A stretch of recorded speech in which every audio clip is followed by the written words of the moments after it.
Welcome to my TED Talk, and today I will be talking about how to promote gender equality using cartoons. So, I remember that as a kid I always loved watching cartoons. I watched a lot of cartoons. I watched Kick Buttowski, well, literally everything on Cartoon Network. And there were actually two series that really stood out to me that I learned a lot from. And those were Totally Spies and Kim Possible. And Totally Spies, oh, I was so obsessed with that. I was so obsessed with that. It was amazing.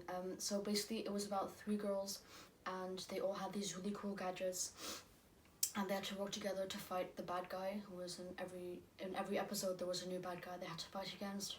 And it was so cool because as a girl I was like, whoa, I never knew that you could also do this if you want to, and of course you can't, but just like the image of being able to be powerful and, you know, follow your dreams and fight other people that are bad. Of course, not just fight people, but other people that are bad. And the other one was Kim Possible, and she was a straight A student. She went to school, but on the other hand, she fought the bad guys who also came back every episode. And there was also another bad girl who Kim Possible had to fight in that time, and she would basically do that throughout her whole high school career. So just imagine having to go to school and fighting the bad guy who's trying to destroy the world, which was, in my opinion, well, quite impressive. And then I got to school and I was like, yep, I'll take it back to that. So that was really impressive, and they were actually very educational. I learned a lot from them, and unfortunately not everyone had not everyone was able to watch these kinds of cartoons when they were younger, either when they were in a country that you're not allowed to broadcast these kind of stuff, or they simply just didn't like watching cartoons, which is obviously a bummer because you would have been just as open-minded as I am now. So that's, of course, it is a pity, and unfortunately that's why there still is a lot of gender inequality nowadays. We can see that in Saudi Arabia, where women aren't allowed to drive or cycle, and they're allowed to be driven by a man who has a very close connection to the family, so either a brother or an uncle or a cousin, anything in that position. In China there is this one-child policy where you're not allowed to have more than one child, and usually the family always wants a boy because girls are considered weak. They can't do anything, they're allowed to work, they can't earn much money. So that's why if a family gets a daughter, they usually abandon her because simply she just won't be able to do much. And if you just take a look at that, you know, you have a boy and a girl, and just because their genders are different, you treat them differently, which is so weird. And actually just, it's strange to think that someone actually came up with that and someone just said, well, boys are better than girls just because, what, maybe they're a bit stronger, which isn't even the case nowadays. But anyways, that's still the thought we have in this world, and it actually really is time to start changing that. So I'd actually like to show you a few pictures. So of course this whole division of gender actually starts from birth. We have you know, just imagine yourself, you come out of the womb, you just kind of take a look around you, which you might not even remember that, but just to kind of breathe in the air of the new earth, and then suddenly you're just put into a box that's labeled girl or boy. You're given a pink blanket if you're a girl, yes, and a blue blanket if you're a boy, which is actually still really normal, that boys should wear blue and girls should wear pink. I have to say that nowadays it is much more open, so girls can like whatever color they want, boys can like whatever color they want, they can both wear makeup, but it's still odd. It's still not to the point that we should get it. There's still a lot of inequality. So that's where this whole starts from, this whole separation. So as you can see on this picture here, we can see there's a girl and a boy, and they both ask exactly the same question. So what would you like to be when you grow up? And the boy says, well, I'd like to be a doctor or a surgeon, an astronaut, police officer, a firefighter, anything in that position.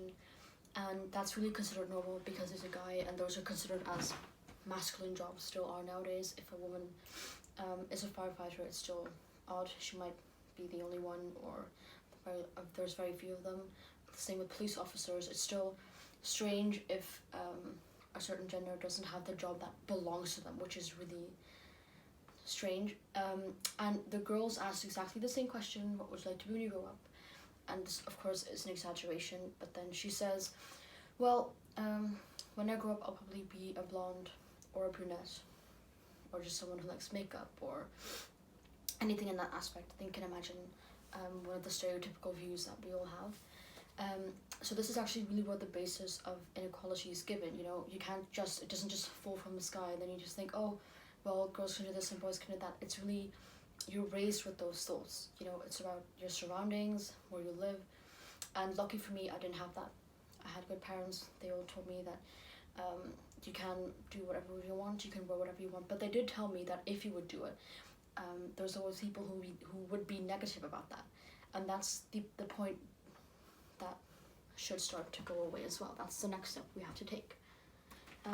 The next one, yes, we can see these 4 cartoons, and well, they're actually quite painful to look at. Let me just, oh, sorry, I forgot the picture. So the cartoon right here, we can see her mother of the daughter. So mother is teaching her daughter what's expected of that daughter when she's older, when she grows up. First of all, she has to like the color pink. The man is the breadwinner in the family. You have to like lipstick, nail polish, makeup, anything. You have to be pretty, you have to be kind, you have to work in the kitchen. See, all those stereotypes, maybe you might recognize those. I know a lot of my friends, they actually really recognize those things, that sometimes unconsciously you are raised with those kinds of stereotypes and those kinds of way of thinking. These are actually the consequences of that. You can see on the first slide a man and a woman, and the woman says, so it's considered normal for a woman to wear pants in public, but it's still strange if a man wears a dress. So where's the equality in that? So we can also see that men, of course, just as women, experience gender inequality. As we see on the second picture, we can see a man holding his child, and the child is a bit stinky because it just pooped its pants, or it's pooped its diaper, and of course we all know after that you should get it cleaned. However, the man can't because the baby changing station is in the woman's lavatory. But of course the man can't go into the woman's lavatory because that's not allowed. It's obviously weird. So he can't change his child, so we'll have to find an alternative, which isn't always there. So this is another example of the way men experience inequality. Then we have the third picture. We can see the man, the employer, with his employee, and the woman just started the job there. The man's very happy that she's working there, but the only reason why he's happy is because she can provide him and everyone around her with coffee, and she can just do the administration. So the man kind of considers her as someone who just gives coffee, and she doesn't really have a job here, which just because she's a woman, she's considered to have those certain roles in the workplace. And last but not least, which is I think actually one of the most powerful cartoons, you can see the man, he's standing on the escalator, and the woman, she has all these obstacles around her, or extras that prevent her from doing things. So the man just steps on the escalator and it just brings him up. That's kind of the same. It's just like every door that can open is opened up for the man, and he just simply has to choose where he wants to go. He'll be taken there anyway. However, the woman, she has to do other things. You know, she first of all has a bag in her hand. She has a child she has to take care of, and she has to take the stairs. So she has all these things that she has to overcome before actually reaching the goal, or just before she actually wants to get where she wants to get. So this is actually another version of inequality. We can see that the woman has more difficulties than the man. So what we should really start doing is actually changing the way, well, we don't have to change the way cartoons are portrayed, but we just have to use them as a tool in promoting gender equality. And as we all know, there's all these stories about the prince saving the princess, the princess being the one who has to be saved, she's the one who has to get help. But what if we just turn those things around? So what if we say, well, it's the princess who has to save the prince, or the princess has to save the world from collapsing. You know, those are, just like I mentioned, the cartoons that I watched, Totally Spies and Kim Possible. Those are examples. You know, they taught me so much. They taught me that as a girl you can do whatever you want, and that it's not only about the division in boys and girls. So from my own experience, I know that these things really have impact on especially children. You know, because when you're a child, you start growing up, and then that's where you start taking things from others. You start imitating behavior from your parents, people next to you, and especially from cartoons. Cartoons are really interesting. They're good. They're easy to understand, amusing. You can do anything with it. You can color them. You can even make them yourself. You know, it's not that hard. But they do have a very strong statement. You know, especially for girls. You know, if they see, like this picture here, if they see that the princess beat the dragon instead of the prince beating the dragon, a whole world might open up to them. You know, they can think, oh, maybe I should be the one who's in power. Maybe I should be the one who takes the action. It doesn't always have to be. Don't always have to wait for the prince or princess. So those are the things that we should start focusing on, and we can see this other image. We should start creating pictures just like this. You know, a girl who's drawing something and then just thinking about, so what I want to be when I grow up, and then you have all these possibilities. You can be a tennis player, I don't know, a philosopher, a skateboarder, a football player, all these different things. You can be whatever you want, just as long as you follow your dreams and you don't have to let society stop you from being what you want. So that's really what's important. And I spoke to my this child I babysat a few weeks ago, and so I asked her, so what would you like to be when you grow up?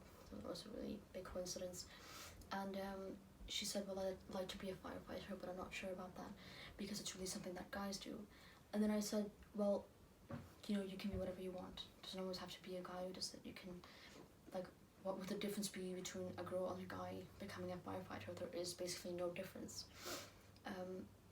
And then she started thinking, and then she was like, well, you might be right. And then I actually showed her the Totally Spies and Kim Possible, so now she's really obsessed with that, so good job on that. And so now, you know, we started talking about that, and then, you know, she actually really has the feeling that she as a girl can do that. So, you know, the cartoons don't have to just be pictures. They can also be, you know, TV shows. Those are really important things, especially nowadays, that technology and media, especially as those are really important now. They really have an impact in our lives, especially, as I mentioned a few times before, especially for children.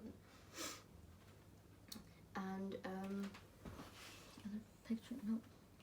Yeah. So I actually really like to mention Liza Donnelly, who is actually really doing something for this whole cartoon community and promoting gender equality.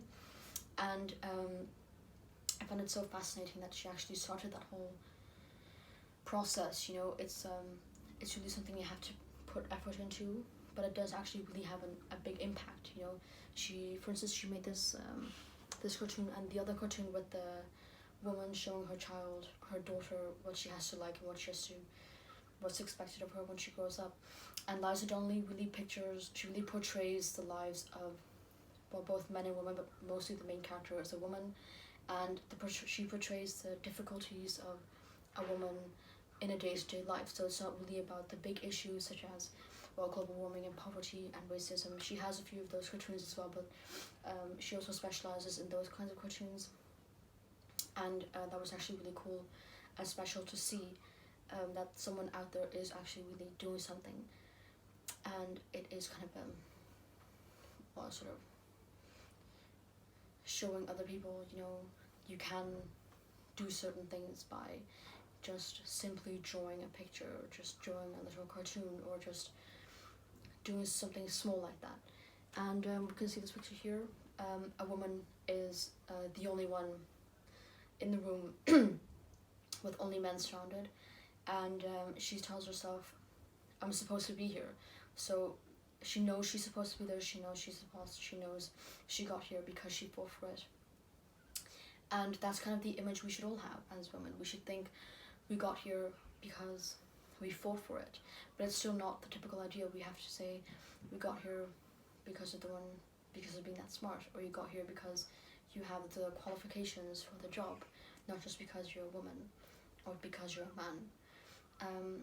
And I also really like this image here with the symbol of the United Nations, and all those 5 women show this kind of unity with each other, that once we stand together we can achieve all these kinds of things that makes us special together.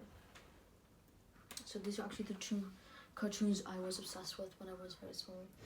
And well, of course there were also a lot of other cartoons, and they weren't about female power, but they were just about random weird things. But I just really remember that it was all about